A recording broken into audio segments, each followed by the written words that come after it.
हिमाचल में मैं हूं विशाल और आप देख रहे हैं न्यूज एट 9।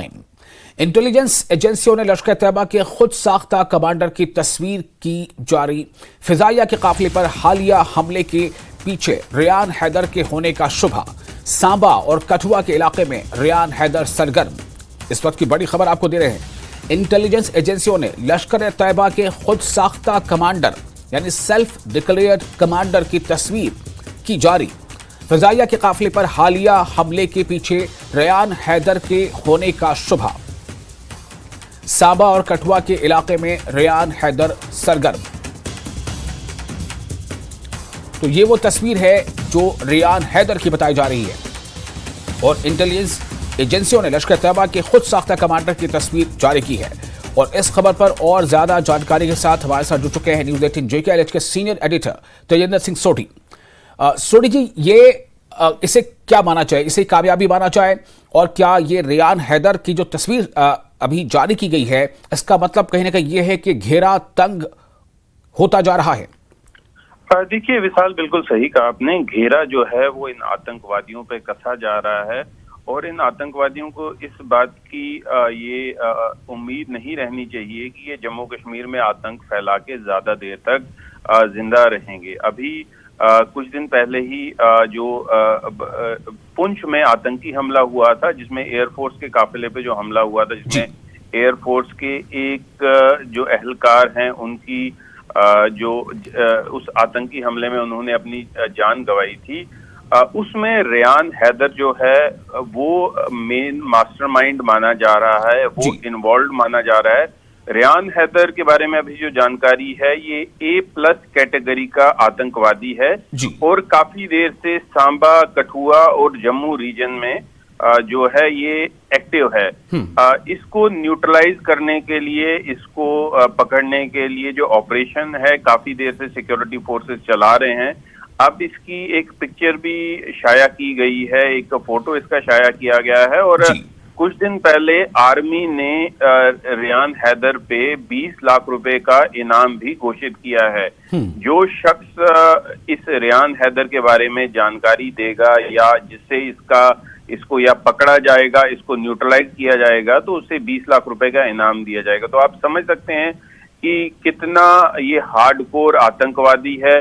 जो जानकारी हमें अपने सूत्रों से मिली है, रेयान हैदर कई आतंकवादी हमलों में डायरेक्टली इन्वॉल्व है, स्पेशली जो आतंकी हमले जम्मू रीजन में हुए हैं, पुंछ राजौरी बेल्ट में जहां पर सिविलियंस को टारगेट किया गया था, उसमें रेयान हैदर की जो इन्वॉल्वमेंट है वो सामने आई है। रेयान हैदर A+ कैटेगरी का आतंकवादी है। देखिए, आतंकवादियों की कैटेगराइजेशन की जाती है, A+ और A+ जो है वो टॉप लेवल का आतंकवादी माना जाता है, जिसे हम एक कॉमन भाषा में अगर कहें तो मोस्ट वांटेड टेररिस्ट होता है A+ कैटेगरी का। और रेयान हैदर को A+ कैटेगरी में रखा गया है। इसकी जो गतिविधियां हैं आतंक फैलाने में, वो काफी इसने आतंकी घटनाओं को अंजाम दिया है। जम्मू रीजन में, जम्मू, सांबा, कठुआ इलाके में ये सक्रिय है। ये जो इंफॉर्मेशन मिली है, ये पाकिस्तान का रहने वाला है। ये बॉर्डर क्रॉस करके जम्मू कश्मीर में आया है और पिछले काफी समय से एक्टिव है। जी विशाल। तो इधर जी, क्या इससे पहले किसी ऐसे बड़े इंसिडेंट में इसका कोई हाथ रहा हो, उसकी कोई निशानदेही यहाँ पर हो सकती है? देखिए, जो अभी तक जानकारी मिली है कि कई आतंकवादी हमले जो हुए हैं पुंछ राजौरी में, जिसमें डांगरी सिविलियन किलिंग हुई है। कुछ दिन पहले शादरा शरीफ में जो एक राजौरी का इलाका है जहां पर एक सिविलियन को मार दिया गया था आतंकवादियों द्वारा। कुछ दिन पहले की जो सुरनकोट इलाका जो पुंछ का है, वहां पर जो घटना हुई थी जिसमें एयरफोर्स की गाड़ी पे हमला हुआ था, एयरफोर्स के एक जो अहलकार है जिनकी जान गई थी, और कई आतंकवादी हमले जो हैं उसमें रेयान हैदर जो है वो डायरेक्टली इन्वॉल्व है। आप इस बात से इस चीज का अंदाजा लगा लें कि कितना ड्रेडेड आतंकवादी है कि इस पे 20 लाख रुपए का इनाम रखा गया है आर्मी द्वारा। जम्मू कश्मीर पुलिस ने भी अलग इनाम की घोषणा की है। तो इस बात से आप ये जो है पहचान लगा सकते हैं। इसका जो कोड नेम है वो छोटू है। जो एजेंसी के सूत्र हैं जिन्होंने न्यूज़ 18 JKLH से बात की और ये बताया कि छोटू जो है वो हाईली ट्रेंड आतंकवादी है। इसे ये एक कोल्ड ब्लडेड मर्डरर भी है। ये किसी का कत्ल करने से इसके हाथ नहीं कांपते। इसे पाकिस्तान आर्मी ने ट्रेनिंग दी है। जो टेरर कैंप्स पाकिस्तान में सक्रिय है उनमें इसे ट्रेन किया गया है और इसे पूरी तरह से मिलिट्री ग्रेड ट्रेनिंग जिसे कहा जाता है वो पाकिस्तान आर्मी ने दी है जम्मू कश्मीर में भेजने से पहले। ये आईडी एक्सपर्ट है, आईडी बनाने में एक्सपर्ट है। हर तरह के ऑटोमेटिक वेपन जो है वो ये चला लेता है। ये माना जाता है कि इसे धारदार हथियारों से गला रेतने की भी महारत हासिल है और इसके हाथ नहीं कांपते। ये कोल्ड ब्लडेड मर्डरर है। सुरक्षा एजेंसियों ने अब जो इसकी पिक्चर जारी की है उसमें ये रिक्वेस्ट की गई है लोगों से कि अगर किसी शख्स को इसके बारे में जानकारी मिलती है, ये कहीं देखा गया है या कहीं ये छुपा हुआ है, वो जानकारी पुलिस के साथ या बाकी जो सुरक्षा एजेंसीज हैं आर्मी, BSF, CRPF के साथ साझी की जाए जिससे इसको अरेस्ट किया जाए या इसे मौत के घाट उतारा जाए। जी विशाल, बहुत शुक्रिया आपकी तमाम जानकारी के लिए। तो इस वक्त एक बड़ी खबर आपको दे रहे थे। इंटेलिजेंस एजेंसियों ने लश्कर तैयबा के खुद साख्ता कमांडर की तस्वीर जारी की है। ये वो तस्वीर है जो इस वक्त आप स्क्रीन पर देख रहे हैं। फिजाइया के काफिले पर हालिया हमले के पीछे इसी ड्रेडेड आतंकवादी यानी रेयान हैदर के होने का शुबा जाहिर किया गया है। साबा और कठुआ के इलाके में रेयान हैदर सरगर्म बताया जा रहा है। रेयान हैदर के बारे में इत्तला देने पर इनाम का भी ऐलान किया गया। जैसा अभी तेजर सिंह सोनी जी ने बताया, फौज पहले ही 20 लाख रुपए का ऐलान कर चुकी है।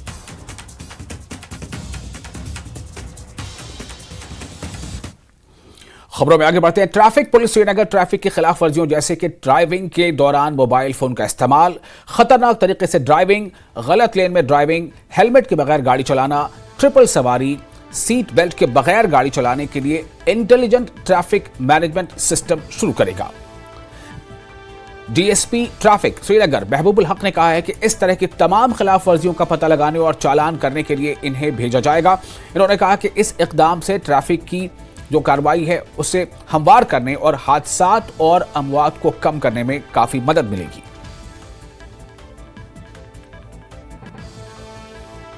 ट्रैफिक को स्ट्रीमलाइन करने के लिए जिस तरह से हम देख रहे हैं कि काफ़ी इनिशिएटिव्स यहाँ पे शुरू किए जा रहे हैं ट्रैफिक डिपार्टमेंट की तरफ से और ऐसे ही इंटेलिजेंस ट्रैफिक मैनेजमेंट सिस्टम भी शुरू किया जा रहा है। किस तरह इसको देख रहे हैं? ट्रैफिक मैनेजमेंट के लिए हमें जो भी रोड पर हम आज तक चालान्स करते थे थ्रू चालानिंग मशीन्स, अब आज के बाद मतलब कुछ अरसे के बाद ये ITMS शुरू हो जाएगा जिसका हमने वर्ल्ड पब्लिसिटी ऑलरेडी किया हुआ है, जिसमें आपको मतलब जो कैमरास लगे हैं रोड्स पर तो वो खुद ब खुद चालान हो जाएगा जो भी कोई वायलेशन करेगा। तो हमारी लोगों से यही गुजारिश है कि वो कम से कम वायलेशंस करें, जैसे कि सीट बेल्ट लगा के चलें, रॉन्ग पार्किंग ना करें, रेड सिग्नल यहाँ पर रेड लाइट हो वो जंप ना करें या ऐसी मोबाइल यूज़ ना करें क्योंकि अब ऑटोमेटिकली उनके खिलाफ चालान होंगे। ऑर्गेनाइजेशन की तरफ से, ट्रैफिक पुलिस की तरफ से, वहीं पे हम आज की अगर बात करें तो सरकार की तरफ से भी काफ़ी ऐसे इनिशिएटिव्स हैं जो लिए जा रहे हैं ताकि हम इन प्रेशियस जानों को बचा सकें। अगर हम टेक्नोलॉजी की बात करें, अगर हम ITMS की बात करें, अगर हम ऑनलाइन चालानिंग की बात करें, काफ़ी ऐसे इनिशिएटिव्स हैं, काफ़ी ऐसे प्रोग्राम्स हैं जो सरकार ने शुरू किए हैं और हमें पूरी उम्मीद है कि इन सारे इनिशिएटिव्स की वजह से आने वाले वक्त में जो हम 750 से ज़्यादा जानें जम्मू कश्मीर में हर साल गंवाते थे उन जानों। और इस खबर पर ज्यादा जानकारी के साथ जुड़ चुके हमारे रिपोर्टर रईस हमें बताएं कि ये इंटेलिजेंट ट्रैफिक मैनेजमेंट सिस्टम क्या है, कब से शुरू होने जा रहा है? जी हाँ, बिल्कुल ये एक इम्पॉर्टेंट इनिशिएटिव है जो यहाँ पे ट्रैफिक डिपार्टमेंट जो है वो शुरू करने जा रहा है। और बता दें कि यहाँ पे हम अक्सर देखते हैं कि जो बड़े बड़े चौक है यहाँ पे, चाहे हम जहांगीर चौक की बात करें या फिर आनी चौक जो है यहाँ पे, वहाँ पे सबसे ज़्यादा ट्रैफिक जैम जो है वो देखने को मिलता था। और यही वजह है कि इंटेलिजेंट ट्रैफिक मैनेजमेंट सिस्टम जो है इसको लॉन्च किया जा रहा है ताकि वायलेशन को ट्रैक किया जाए। जो लोग मोबाइल फ़ोन यूज़ करते हैं, जो वाइल्ड ड्राइविंग, वो इसमें पकड़ में आ जाएंगे। और इसके साथ साथ जो रैश ड्राइविंग करते हैं, जो ड्राइव डेंजरसली करते हैं, जो रॉन्ग लेन में घुस के जैम करते हैं, ट्रिपल राइडिंग हो गई, बहुत सारी चीज ऐसे हैं जो ये ट्रैक करेगा और ऑनलाइन इसमें जो है वो चालान होंगे। तो यकीनन इस इनिशिएटिव से जो है काफी फायदा मिलने वाला है, क्योंकि इससे एक तो ट्रैफिक स्ट्रीमलाइन होगा और दूसरा जो एक्सीडेंट्स और फैटलिटीज है जो होती है, अक्सर हम देखते हैं कि एक्सीडेंट्स होते हैं, उनमें भी इससे जो है वो कमी आ जाएगी। और साथ ही जो ट्रैफिक डिपार्टमेंट है उनका कहना है कि यह एक गेम चेंजिंग यहाँ पे साबित हो सकता है, क्योंकि इससे ये होगा कि जो ट्रैफिक की यहाँ पे अक्सर हम देखते हैं कि बड़ी समस्या होती है, ट्रैफिक जैम्स होते हैं, लोग जो है वो रॉन्ग पार्किंग गाड़ियां रखते हैं, रॉन्ग लेन्स में घुसते हैं, जिसकी वजह से जो आम लोग हैं उन्हें काफी परेशानी होती है। लेकिन अब जिस तरह से ये इनिशिएटिव को लॉन्च किया जा रहा है, ये जल्द ही जो है वो लॉन्च होगा, तो उसके बाद जो ट्रैफिक डिपार्टमेंट है, जो एक्सपर्ट्स है, माहिरीन का मानना है कि इससे काफी हद तक जो है वो ट्रैफिक जैम्स जो है वो खत्म हो जाएंगे। और साथ ही जो वायलेटर्स हैं, चाहे वो मोबाइल फोन जो यूज करते हैं ड्यूरिंग ड्राइविंग, जो रैश ड्राइविंग करते हैं, जो ज्यादा जो है जो अक्सर हम देखते हैं कि यहाँ पे रॉन्ग पार्किंग होती है और इसके साथ साथ ट्रिपल राइडिंग होती है और ड्राइव विदाउट हेलमेट लोग जो है वो स्कूटी चलाते हैं, किसी ने सीट बेल्ट नहीं पहनते हैं लोग, तो उन सब चीज़ों को ये ट्रैक करेगा और ऑनलाइन इसमें जो है वो चालान आ जाएंगे। तो जो डिपार्टमेंट है उनका मानना है कि ये गेम चेंजर साबित होगा और इससे न सिर्फ ट्रैफिक स्ट्रीमलाइन होगा, बल्कि जो एक्सीडेंट्स और फैटलिटीज है, जो ड्यूरिंग एक्सीडेंट्स हमने देखा है कि कहीं यहाँ पे हजारों की तादाद में जो है वो लोगों की जानें गई हैं, तो उससे भी इससे राहत मिलेगी। और साथ ही जो डिपार्टमेंट है उन्होंने लोगों से रिक्वेस्ट की है कि वो ट्रैफिक सिग्नल्स, ट्रैफिक रूल्स को फॉलो करें, ताकि इस तरह के जो एक्सीडेंट्स है, जो ट्रैफिक जैम्स है, उनसे लोग बच सके। और साथ ही साथ जिस तरह से हम यहाँ पे देख पा रहे हैं कि स्मार्ट सिटी के अंडर यहाँ पे बहुत सारी जगहों पे काम चल रहा है। अगर हम शहरी खास की बात करें, जिसको हम डाउनटाउन भी बोलते हैं, तो अक्सर हैवी ट्रैफिक जैम्स जो है वो देखने को मिलते हैं और पिछले कुछ समय से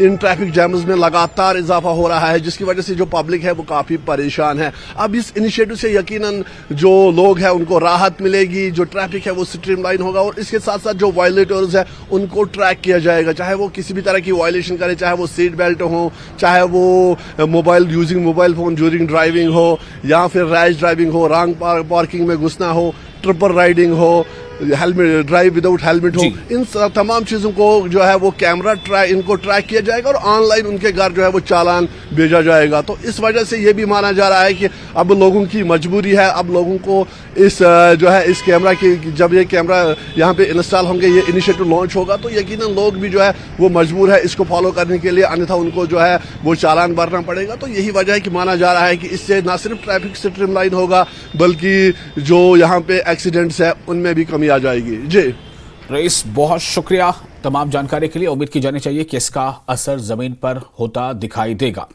और इसके साथ ही आप रुकेंगे छोटे से ब्रेक के लिए। ब्रेक के बाद खबरों का सिलसिला जारी रहेगा।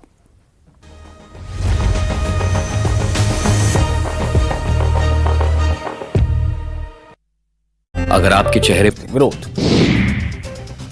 Kashmir valley hair and beauty salon union ने सरकार से इस क्षेत्र से जुड़े लोगों के लिए एक प्रशिक्षण संस्थान स्थापित करने की अपील की। इस संबंध में बडगाम में एक कार्यक्रम किया गया आयोजित।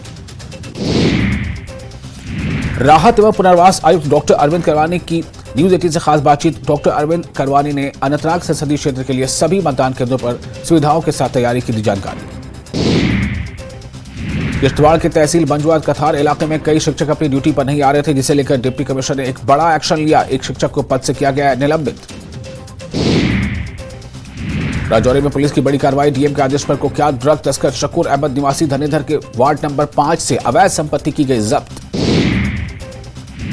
श्री माता वैष्णो देवी जी के दर्शन कर कश्मीर घाटी जाने वाले श्रद्धालुओं का सफर हुआ आसान। कुछ ही हफ्तों में कटरा के नजदीकी रेलवे स्टेशन रियासी से बारामूला तक चलेगी रेल सेवा।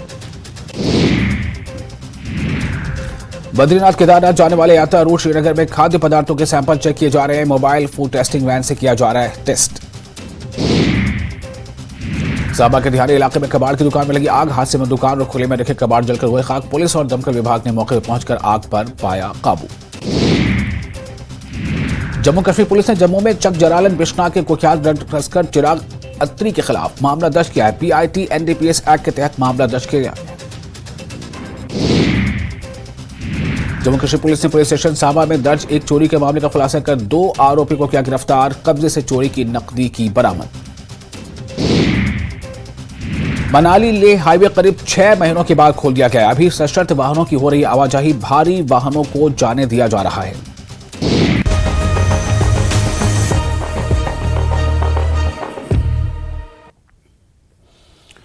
ब्रेक के बाद एक बार फिर आपका स्वागत है। सनगरा सुनको गांव हाल ही में हेलीकॉप्टर के हादसे में अलमनाक तौर पर जाँ बहक होने वाले इस्लामी जमहूरिया ईरान के शोहदा को खिराज अकीदत पेश करने के लिए इमाम बाड़ा संगरा में मजलिस फातह खानी का एहतमाम किया गया।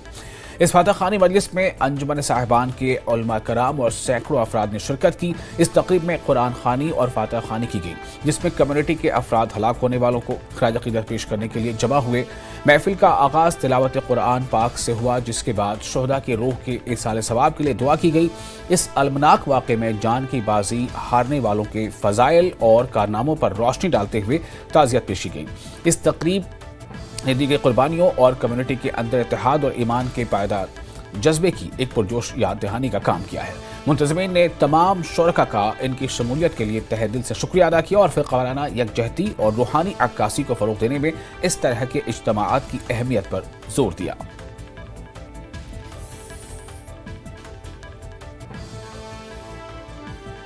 जो तरहीम यहाँ सांगरा में जामे मस्जिद सांगरा में रखा गया है, इंशाअल्लाह वो सांगरा के मोमिनीन व मोमिनात उन्होंने शहदाए तबरेज़ मखसूसन आयतुल्लाह रईसी और आयतुल्लाह सैयद अली आले हाशिम और वज़ीर ख़ारजा अमीर अब्दुल्लाहियान और उनके साथियों का जो मजलिस तरहीम यहाँ पर बरगुज़ार किया है। इन मोमिनून की जज्बात यहाँ पर मद्देनज़र रखकर इनके सोगवारी के लिए यहाँ पर मजलिस तरहीम बरगुज़ार किया, जिसके लिए हम अंजुमन साहिब-ज़मान के पूरे अरकान चेयरमैन अंजुमन साहिब-ज़मान की ज़ेर क़ियादत में यहाँ आए और इस मजलिस में शिरकत फरमाकर हमने इस मजलिस को शहदाए तबरेज़ की इसाले सवाब के लिए हमने मुनाकिद किया। इंशाअल्लाह इन मोमिनीन मोमिनात की जो दुनिया से गुजर गए मोमिनीन के लिए उनके जो आबा व अजदाद जो दुनिया से गुजरे हैं उनकी गुनाहों को मग़फ़िरत फरमाए, उनको मोहम्मद व आल मोहम्मद के साथ मशहूर फरमाए। और जम्मू पुंछ राष्ट्रीय राजमार्ग पर सुंदरबनी के टांडा इलाके के जंगल में भीषण आग लगी हुई है। आग पिछले 3 दिनों से लगी हुई है और जंगल का बड़ा हिस्सा पहले ही क्षतिग्रस्त हो चुका है और अब आग धीरे धीरे आसपास के आबादी वाले इलाकों में फैल रही है, जिससे स्थानीय लोगों की जान माल को खतरा बताया जा रहा है। ग्राउंड जीरो से न्यूज़ 18 JKLH के सीनियर एडिटर तेंद्र सिंह सोढ़ी की यह रिपोर्ट देखिए। हम इस वक्त जम्मू के उस इलाके में हैं जहां पर आप देख सकते हैं कि किस तरह दू दू करके पूरा जंगल जो है उसमें आग लगी हुई है और पूरा जंगल का इलाका जल रहा है। बताया ये जा रहा है कि पिछले 3 दिनों से इस पूरे इलाके में, ये सुंदरबनी का इलाका है, जम्मू से लगभग 70-80 किलोमीटर दूर है और यहाँ पर आप देख सकते हैं कि कितनी भीषण आग जो है वो फैली हुई है। हम इस आग से कुछ ही दूरी पर हैं और यहाँ पर इस आग की तपिश हमें महसूस हो रही है। आप देखें कि कितना धुआं फैला हुआ है और ये पूरा इलाका जो है इसमें आग लगी हुई है। कई यहाँ के जो पेड़ पौधे और वन संपदा है सब जलकर राख हो चुकी है और हम भी कुछ देर से यहाँ पर इसे देख रहे हैं। अभी तक हमें यहाँ पर ना अग्निशमन विभाग जो फायर सर्विस डिपार्टमेंट है उनकी तरफ से या वन विभाग फॉरेस्ट डिपार्टमेंट की तरफ से कोई भी शख्स या कोई भी ऑफिसर ग्राउंड पे नजर नहीं आ रहा जो ये एफर्ट्स करे कि इस आग को किसी तरह बुझाया जाए। काफी बड़ा जंगल का इलाका ये पिछले 3 दिनों से आग की चपेट में है और कई एकड़ तक फैले हुए जंगल के इलाके में जो पेड़ पौधे हैं वो जलकर नष्ट हो चुके हैं। जंगली जानवर भी काफी संख्या में उनका भी नुकसान हुआ है और आप देख सकते हैं ये जो आग है ये फैलती ही जा रही है। अब सिर्फ यहाँ पर उम्मीद ये लगाई जा सकती है कि अगर बारिश होगी तो कहीं जाके इस आग पे कंट्रोल होगा, नहीं तो क्योंकि पिछले कई दिनों से जम्मू में जिस तरह से गर्मी पड़ रही है, मौसम विभाग का ये कहना है कि इस साल जो अभी के इस हफ्ते के आखिरी कुछ दिनों में जो पारा है वो 44 डिग्री सेंटीग्रेड के पार हो जाएगा। लेकिन उस वजह से जितने भी पेड़ पौधे और पत्तियां हैं सब सूखे हुए हैं और सूखे हुए पेड़ पौधों में आग जो है जल्दी से पकड़ी जा रही है और जल्दी से ही फैल रही है। ये पूरा इलाका जो जंगल का इलाका है आप देख सकते हैं, ना सिर्फ यहाँ पर लेकिन दूर दूर तक इस तरह की आग की लपटें उठती हुई नजर आ रही हैं। कई बड़े घने पेड़ जो हैं वो जल के राख हो चुके हैं या कई पेड़ धधक रहे हैं आग से, लेकिन अभी तक कोई भी ऐसा प्रयास होता हुआ नजर नहीं आ रहा कि इस आग को बुझाया जाए। देखिए इतनी जो हमारी संपदा है इस राज्य की, उसका नुकसान हो रहा है, लेकिन ऐसा लग रहा है कि जो अथॉरिटीज हैं, चाहे वन विभाग हो या अग्निशमन विभाग हो, उनके कान पे जूं तक नहीं रेंग रही। मौका वारदात पे जहां पर ये आग लगी हुई है, ग्राउंड जीरो पे इस वक्त न्यूज 18 की टीम पहुंची हुई है। आपको ये दृश्य हम दिखा रहे हैं, रात का समय है, इसलिए ये आग का जो दृश्य आप बिल्कुल साफ साफ देख सकते हैं कि कितनी भारी संख्या में नुकसान हो रहा है। न्यूज 18 JKLH के लिए मैं तेजिंदर सिंह सोढ़ी।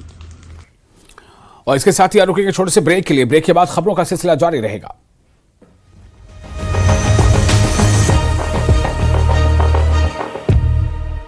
जारी रहेगी। उधमपुर में जंगल की आग को रोकने के लिए नाबार्ड की ओर से वित्त पोषित JKRLM की एक अनूठी पहल। चनानी और चनानी तहसील के दूर दराज के 30 से अधिक महिलाओं को पाइन सुइयों से सुंदर हस्तशिल्प तैयार करने की कला में किया जा रहा है प्रशिक्षित। जम्मू कश्मीर पुलिस की बड़ी कार्रवाई। पुलिस ने जम्मू में एक भगोड़े आरोपी को किया गिरफ्तार। 9 सालों से अपनी गिरफ्तारी से बच रहा था आरोपी। डोडा के थाथरी के मुख्य बाजार में आग लगने की घटना, स्थानीय लोगों ने और आपातकालीन सेवा विभाग ने कड़ी मशक्कत के साथ पाया काबू। बारामूला में पीपुल्स कॉन्फ्रेंस के नेता इमरान अंसारी के खिलाफ 2 FIR दर्ज। कश्मीर पुलिस के अधिकारी ने FIR की दर्ज। बारामूला में चुनाव के दौरान FIR की गई दर्ज।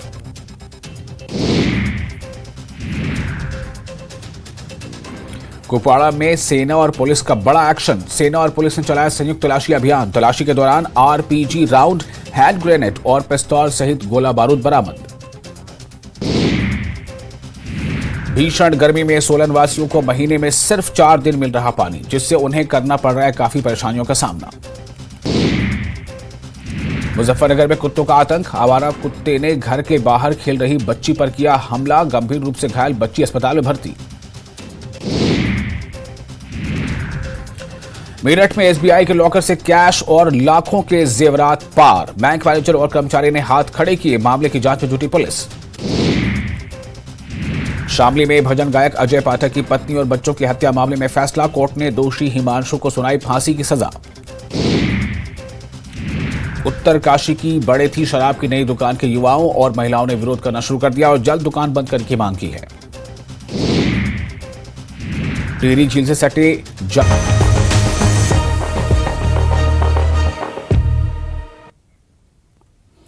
ब्रेक के बाद एक बार फिर आपका स्वागत है न्यूज 18 JKLH पर। आप देख रहे हैं न्यूज एट 9।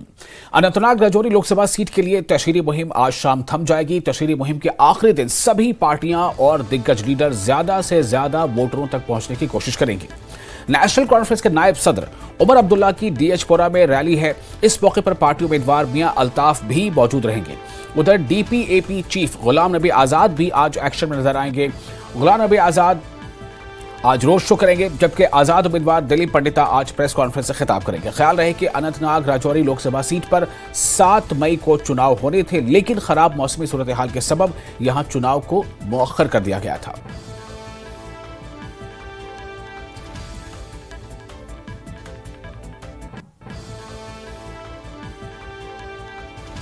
और नेशनल कॉन्फ्रेंस के नायब सदर उमर अब्दुल्ला ने कहा है कि अनंतनाग राजौरी इंतखाबात को मुलतवी करना एक साजिश थी, क्योंकि वजीर दाखिला अमित शाह इंतखाबात में अपने इत्तेहादियों को फायदा पहुंचाना चाहते थे। उमर ने कहा है कि अवाम अब भी NC यानी नेशनल कॉन्फ्रेंस को वोट देंगे और मियां अल्ताफ ही कामयाब होंगे। ऐश मकाम अनंतनाग में एक अवामी रैली से खिताब करते हुए उमर अब्दुल्ला ने कहा कि PDP आर्टिकल 370 की मनसूखी और जम्मू कश्मीर के खिलाफ दीगर साजिशों के लिए बराह रास्त जिम्मेदार है। जी हां, उन्होंने कहा कि PDP आर्टिकल 370 की मनसूखी और जम्मू कश्मीर के खिलाफ दीगर साजिशों के लिए बराह रास्त जिम्मेदार है। उमर अब्दुल्ला ने कहा कि जब महबूबा और राजनाथ मुश्तरका प्रेस कॉन्फ्रेंस से खिताब करते थे तो राजनाथ सिंह ने हमेशा कहा कि कश्मीर का मसला हल हो जाएगा, और इसका हल आर्टिकल 370 की मनसूखी के शक्ल में आया। और वो श्रीनगर के इलेक्शन से पहले नहीं आना चाहते थे, क्योंकि उनको डर इस बात का था कि अगर श्रीनगर से पहले आते तो हमारे वो क्रिकेट बैट वाले जिन्होंने इस मैदान में भी उम्मीदवार उतारा है, कहीं उनको श्रीनगर में इससे नुकसान नहीं होता। तो उन्होंने सोच समझ के अनंतनाग का इलेक्शन जो है पोस्टपोन करा के छठे फेज में किया, ताकि इलेक्शन से पहले होम मिनिस्टर साहब यहाँ आए, हुकूमत के जो लोगों से मिले यहाँ अपने। और इसके साथ ही इस बुलेटिन में फिलहाल इतना ही, लेकिन न्यूज़ 18 JK पे लगातार बड़ी और अहम खबरों का सिलसिला जारी रहेगा।